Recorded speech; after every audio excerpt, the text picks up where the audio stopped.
Welcome to Above It. Master your craft, balance your life. Introducing Dr. Vicky Prokopiou. Dr. Vicky is a general dentist, mum, wellness and career coach for women in dentistry. Dr. Vicky, through Above It, supports female health professionals to avoid burnout and not lose themselves in their craft. In this episode, Natasha MacDonald, General Manager at Tripp, a large real estate business in Sydney's inner west. Today we have Natasha MacDonald. Natasha is the General Manager of Tripp, a large real estate business in the inner west. Natasha has successfully transformed Tripp from a traditional family business into a large collective of property professionals leading the inner west market with record-breaking results and achievements today. Drawing on experience from across Australia and the UK, working with global clients such as Coca-Cola, Heineken, Levi's, Cadbury, Procter & Gamble, Natasha's background in marketing, sponsorship and events, combined with her innovative vision and strong growth mindset, uniquely positions her to lead a team of established and emerging professionals at Tripp. Natasha knows what it means to be a successful career woman and mum. Natasha strongly believes in the principles of honesty, integrity, and great customer service. Today, we discuss what it means to manage a big team, some marketing tips, and the importance of self-care, work-life balance, and how to ensure individuals and teams work efficiently.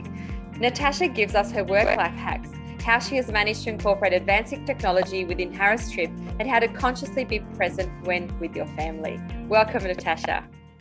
Thank you, Vicky, for having me, and thank you for the nice introduction. It's great to be here. Oh, you've achieved so much.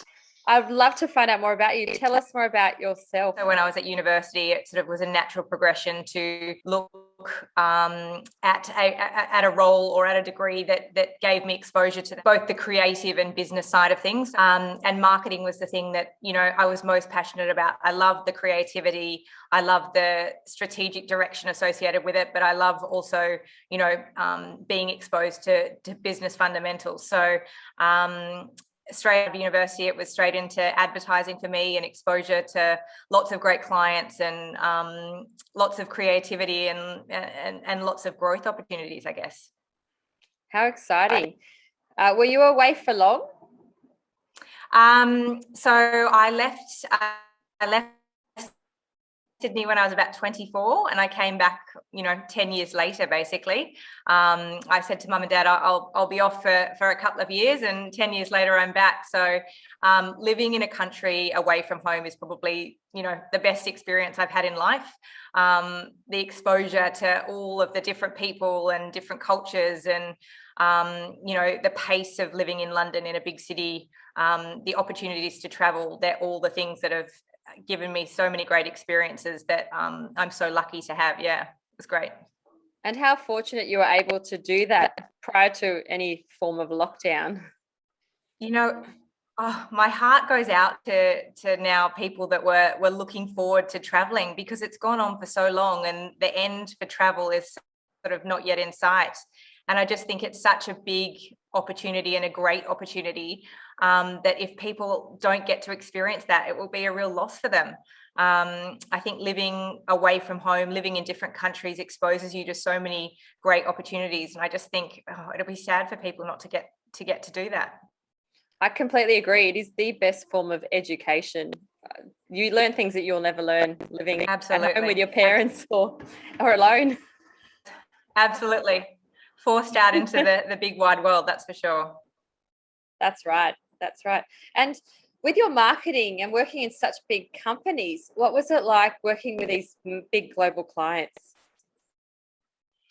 I think it was an amazing experience to get exposure behind some of these big corporations that you've grown up, drinking their products or using their products, and to go behind closed doors, as it were, and to get an understanding of how they operate and the different functions of the different departments within those businesses and how it all operates. I think that was, really valuable experience, and an experience that I've now utilized in bringing it back to a small business environment.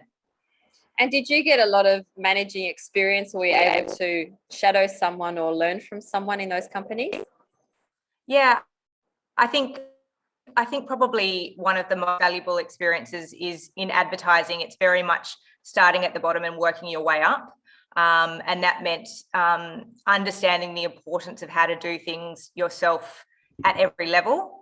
And along the way, learning from different mentors and learning, what my strengths were, and learning how people got the most out of me as managers.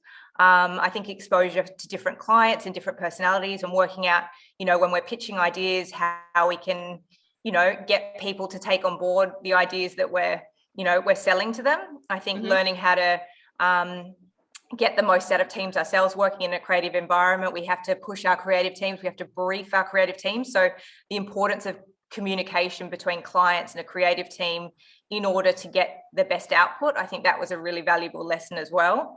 But certainly learning along the way from some great mentors has stood me in good stead for the team that I manage today.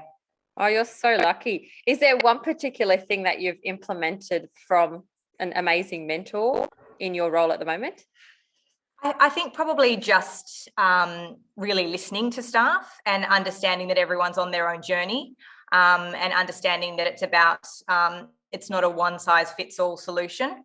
I think people underestimate the value of listening to people, and listening to what, they're wanting to get out of an opportunity.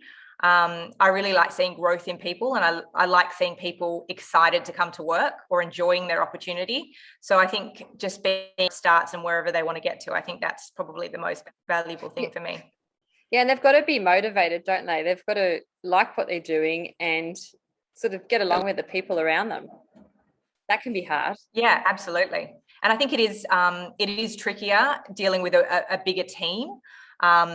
And just understanding that different things motivate different people.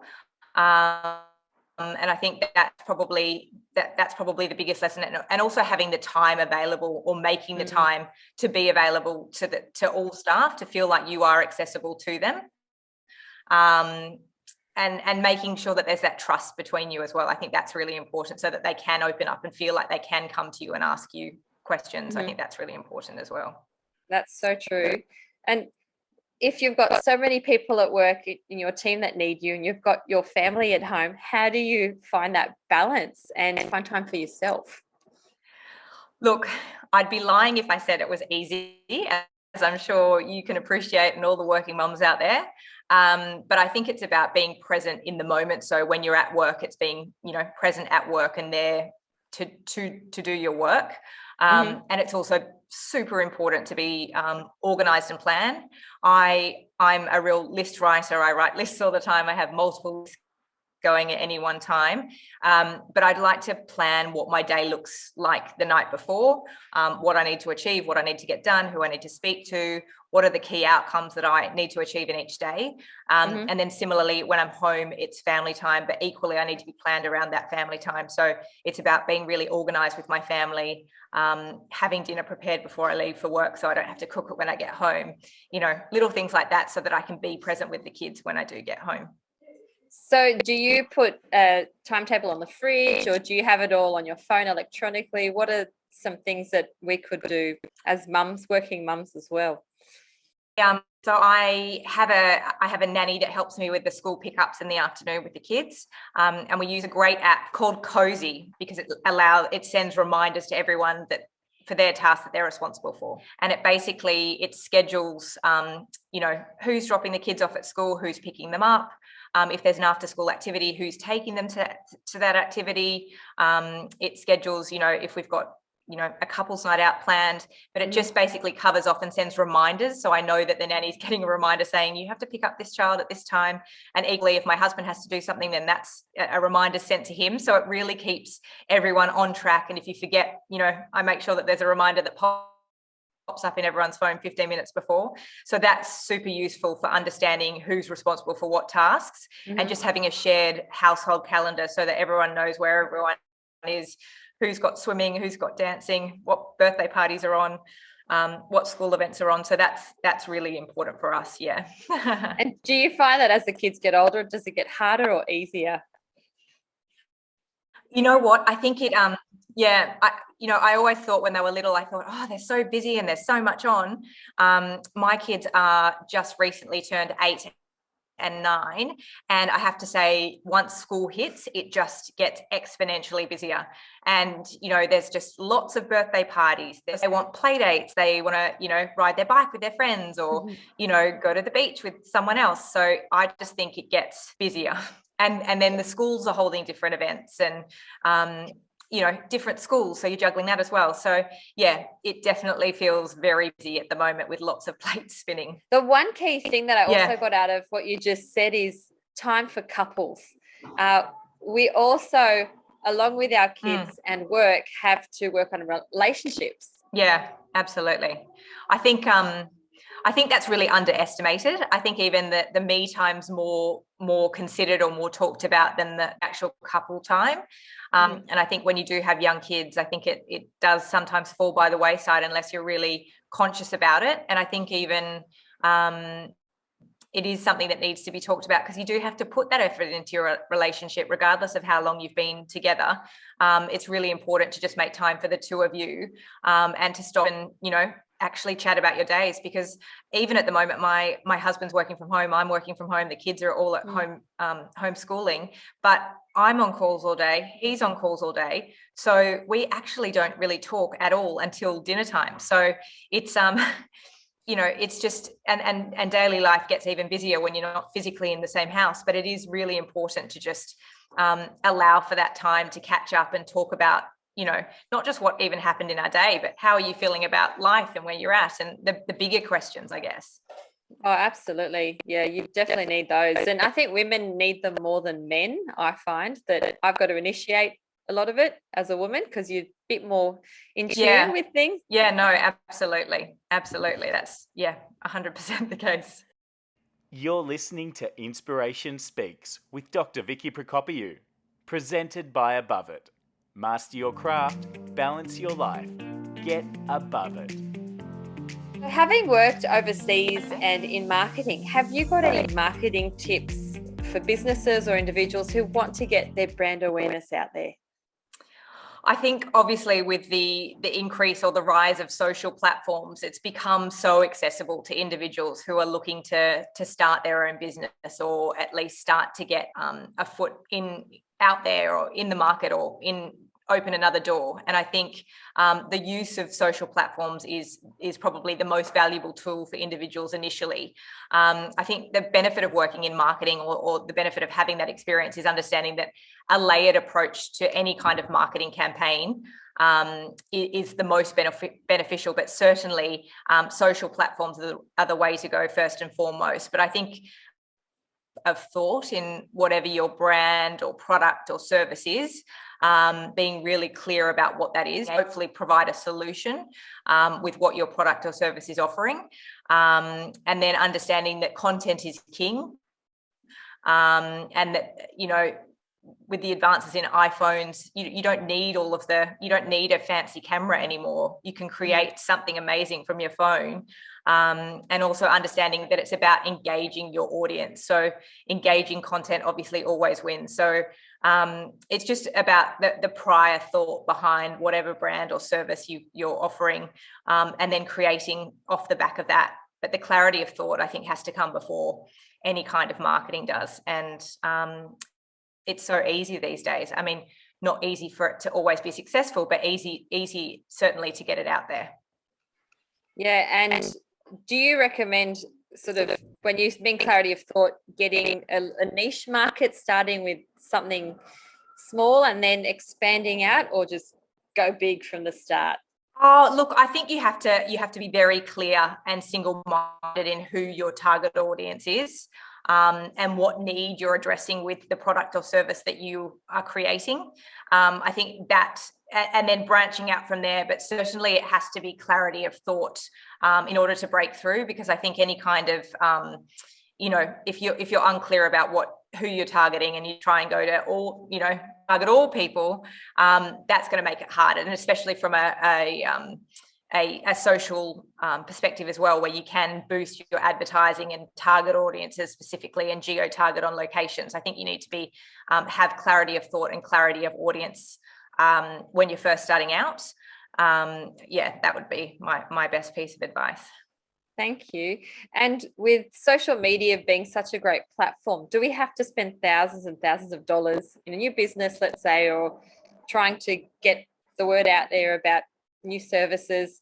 Or do you engage a marketing professional to help you, or can you do it all yourself? I think that's a great question. I think there's a lot of fear of the unknown when it comes to social media and how much you have to spend and how do the algorithms work. I would suggest, depending on what level you are you an individual just starting out? Are you a small business, but, not very established in the social arena? Or are you a sort of larger business and wanting to really dial up growth of an audience? I think each of those answers will have a different strategy behind them. But certainly, I think understanding that engaging content and video content is probably the way that you need to go for growth of audience. But audience growth numbers, just for the sake of audience growth numbers, don't mean anything if they're not going to be engaged with your product or service. So I think it's about really capitalizing on targeting people that are attracted to your product or service. So I don't think you have to spend thousands of dollars by any means, but it's about really honing down on who your audience is and spending a small amount of money, $50 to $200, on boosting content that is going to attract them or attract people that want to be attracted to your brand. And it's important to distinguish yourself, I think, whether you want to be a discount type of business, because I notice some businesses are always like 70% off. Like you notice a lot of furniture or carpet or lighting businesses, they're always on special. And I know with dentistry, some people search for a bargain and who knows really what they're getting. But I've always positioned myself as you get quality and that's what you come for, customer service. And I'm sure there's different marketing strategies behind discount type of sort of the vision of that versus actually being sort of pure, organic and absolutely honest. Yes, and I think it comes back to that sort of clarity of thought that when you originally start out in terms of how do I want to position my brand? How do I want to be seen in the market? What do I want to be known for? And asking yourself all of those questions up front, sort of being really true and honest to yourself and being accountable to those values, throughout the history of your brand. Because I think a discount brand is hard to get away from once you start off on that track. It's very hard to then build value and be seen as a value add brand. Whereas I think, if you're purporting to be, have integrity and, provide value and provide great services, there's more equity in that to be able to build on your brand and to be able to provide growth down that route. But then if you start off as a discount brand and that's what you want to be seen as, then go for it, I guess. Yeah, that's right. There's a market for everyone, isn't there? Absolutely. And more so now, the rise of social media and the accessibility of it to both consumers and to businesses allows for all brands to succeed. That's so true. So true. I know earlier we spoke about the calendars and having everything organised. How then in there do you find time for yourself as a woman? And to remember to put your needs above everyone else after you've got everything else in order. Where do you fit in? I think like all mums, I feel like I'm a better mum if I have had time for myself. But again, it goes back to that organisation and making time for yourself. So I probably wake up earlier than I would like to. So I get up at about 4:45 each morning, and I do emails first, a few quick emails, and then I allow myself an hour to exercise, and that's my me time, and it really sets me up for the day, and it makes me feel good about myself and happy to then be able to go to work and do my work and then come home and do the family, knowing that I've had some time for myself. So that's the time that I make for myself, and I make sure I do it first thing, because there's always excuses in the evening for me or in the afternoon, or I can talk myself out of it. Whereas I know if I start off the day and I've woken up at that time, I'll do it, and I'll just then start the day fresh and feeling good and feeling like I've had some time for myself. So yeah, that's the time I make for myself every day. I congratulate you. I've yet to find my balance, but I'll get there. I think the kids being so young, they're so unpredictable in the morning. Yes. There's definitely some allowances. It definitely you've got 3 young kids. You've got some time to work that all out. But yeah, I do think it's super important for women to allow themselves time for themselves every day. And I think also catching up with friends, I think that's another thing that, I try and make time for each week. Even if it's going for a walk with a friend in the morning or on a Sunday afternoon, it's a great way to feel like you've had a bit of you time and to catch up with a girlfriend and talk about the things that are going on and either vent or celebrate what's happened in the week. It's a great way to just sort of level yourself out. Yeah, there's some great tips there, Tash. Thank you. Going on from putting yourself first, what other work-life hacks would you recommend to our listeners or our subscribers? My number one tip, which I tell all of my girlfriends, which they've said this has changed my life, and whether or not people choose to do it, but I do it every night, is I put on a timed load of washing before I go to bed that finishes at 6:30 in the morning, so that it's done, and something that I do religiously, and I feel like I can get on top of the washing throughout the week, so I don't leave it all to the weekend. My washing hack is number one on my list. I do it every night, and is super important as well. So cooking meals for the week, organizing, school, baking for some school treats after school or for lunch boxes, or I cook dinner sometimes before I leave for work, so that when I get home from work, I can focus on the kids as soon as I get home. I can help with homework. I'm not cooking dinner. I just have to heat it up. So that's really great for me as well. Using our apps with our nanny and my husband. So the Cozy app is super useful because you put all of the activities and tasks on there for the week and who's responsible. And then you get a nice little reminder, text message reminder or email reminder on your phone so that you don't forget to do it. So that makes me feel great to know that that's all in hand.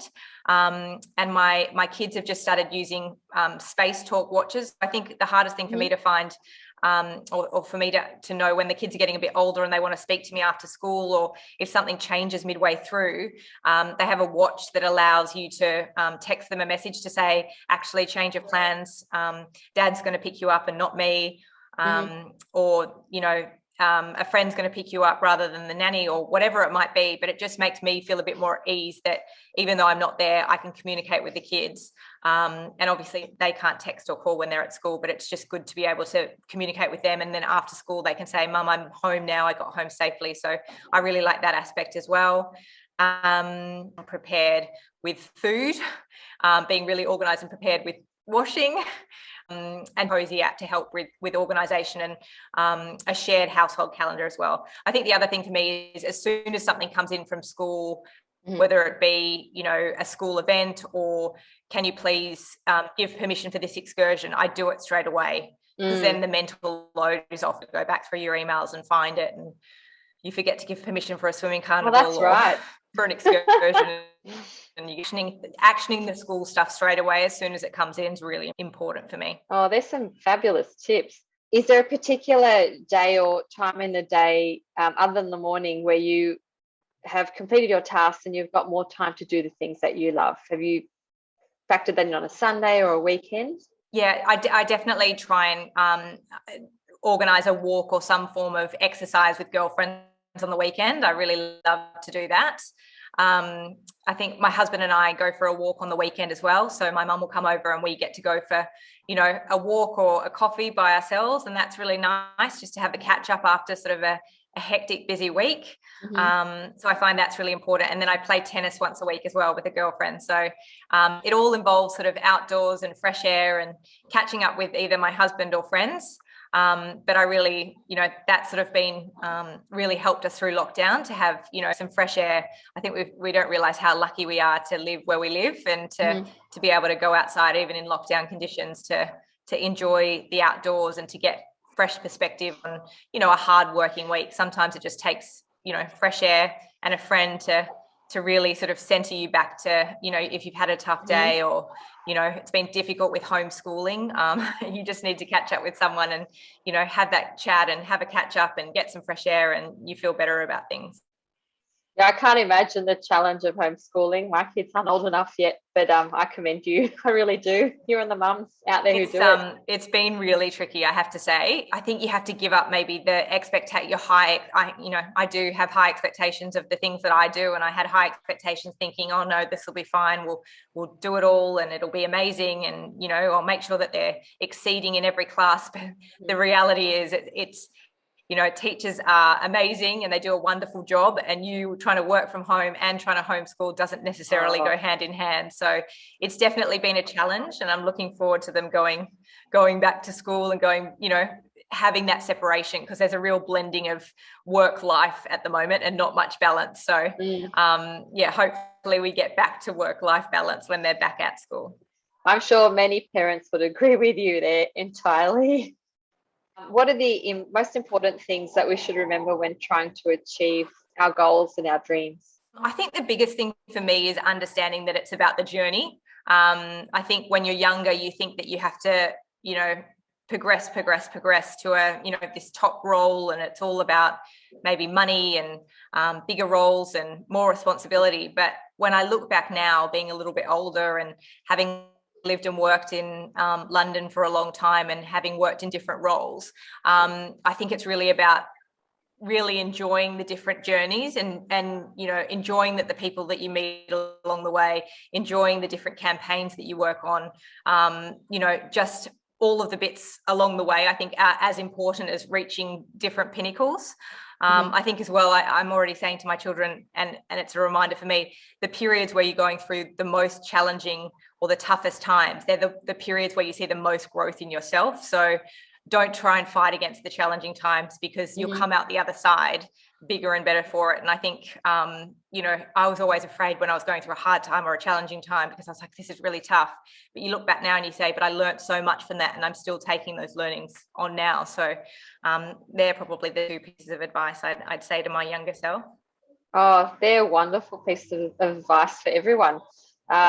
I wish I knew a lot of those things too when I was younger. You kind of just think, oh, I'm going to progress along a path and things will happen. I'll find my partner, I'll have kids. It does not work that way. Yeah. And I don't know if kids now or people younger than myself, if they're as linear as we were when we were growing up. Like, we were so conditioned that there was, you have a job or you have you go into a career and you stay in that career and you progress, but you don't have too many jobs, but you have a few. But now there's so much more breadth to what you can do. And, there's so much more ability to transition into different things and to find the things that you love.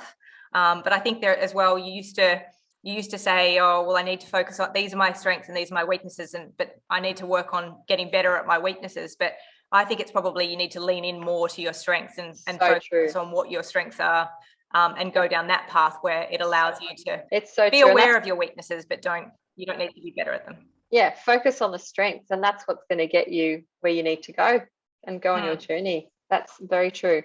Definitely. And now we're so lucky with technology these days. You can become a blogger and be very successful, or do some YouTube videos and have lots of people follow your channel and just be known worldwide. It's amazing what our kids could do in the future. Crazy to think. Yeah, and in business now as well, we've got all of the technological advances that can assist us to become more efficient. And I know that Harris Tripp's right up there. You're in with the technology of the times and you just keep adapting. What is it that you've utilized with technology and advances in technology as a manager, and how has that evolved since you've been a manager at Harris Tripp? I think probably real estate's one of those industries where I don't think I've ever worked in an industry or associated with an industry, even if it was a client, where there's so much technological advancement happening at such a rapid pace. And I think it's exciting and maybe a little bit terrifying at the same time that there's so much tech coming into our space. It means that a lot of due diligence is required because there's a new technology released almost every couple of days. Wow. And people knocking on your door saying, oh, we need this technology to operate better, or we need this tech to operate better. Or or you definitely need this, or you definitely need this, and you're sort of thinking, oh my gosh, I can't have all of these things. I think I've certainly learned a lot about tech and what our business needs moving forward. I think in our industry, there's a lot of mental load associated with the tasks that my team do. And by that, I mean that they're so busy because, we're a voluminous business. There's a lot of activity happening all the time. We're quite fast paced. So what I look for in tech is something that will allow the team to be supported and to relieve some of that mental load off them. So that they can do their job, but also enjoy their job. And I see that as sort of the main function of how technology will work in our business. And I think the understanding of how technology at the moment or previously, and it's still probably the case, that each piece of technology very much operates in isolation. And that doesn't help the overall cause. So now it's very much about what technology can connect with what to ensure it all works together so that we're the most efficient that we can be. But certainly property tech has come such a long way, and there's still a lot longer way to go. But certainly for me, the focus is on what pieces of technology can help my team to help them do their job better so that they enjoy it and they're not feeling so overwhelmed. So that's sort of the questions I ask myself when I'm looking at new technology. And I think there's some really exciting things happening with, the AI space. I think that will be sort of the next foray for us into what tech we implement in our business. So allowing artificial intelligence to answer, application questions. So our leasing team can be out face to face, physically showing property rather than behind a desk, answering questions for applicants. It can be done via AI. And I think that's super, super exciting. And similarly for our sales team, the AI will help allow them to answer inquiry so that they're out there physically connecting with people and showing property and meeting new people, but still allowing technology to support from the back end. So yeah, there's lots of exciting prop tech stuff happening. The integration of robots and people, you're right at the forefront of it. Yeah, it's super exciting, but it's sort of crazy to think that, we have come such a long way, that it's only progressing more and more rapidly. But it is so exciting to have exposure to that and to be learning about, how technology can support your business to allow you to be better at customer service. And I am really big on that, not allowing the team to not feel overwhelmed by their tasks and having technology support that. And just even with COVID, having access to, platforms like Zoom or Microsoft Teams, which we use, it's allowed us to, I almost feel more connected to the team because I'm speaking to all of them in a morning meeting every morning. Whereas in the office, I think we probably, everyone's rushing around doing their own job and we're not connecting and checking in with everyone. So that's been one benefit of COVID, is feeling connected to the team, and probably something that we'll still continue to implement post-COVID is that sort of connection call in the morning so that we can just check in and say hi and see everyone's face. I think that's been super, super important for us in COVID. Yeah, and that way your team's more united, aren't they? Absolutely. And it does feel like that at the moment, where some teams or businesses could feel like we haven't seen each other for 100 days, no one feels connected. I feel very connected to the team because being able to see everyone and being able to check in every day and just make sure everyone's okay and, commiserating over frustrations and celebrating wins, and just chatting as a team. It's been a really beneficial experience, sort of setting up that process. Oh, thank you so much, Tash. You've given us a lot of things to think about and to implement into our own lives at the moment. And with the constant change of life and kids and technology, it's nice to know that there are people like you out there who we can look up to and learn things from. And we wish you all the best with your advances in technology and implementing those, and with managing and continuing to make a difference. Oh, thank you so much for your time, Vicky, and for your questions, and for making me take a step back and consider my journey and the path to where I am today. It's been a morning of, memories and thinking about the path that's led me here. So thanks for having a chat, and good luck in everything that you're doing and the opening of your new dental practice as well. Oh, thank you so much, Tash. You've been listening to Inspiration Speaks with Dr. Vicky Prokopiou, presented by Above It.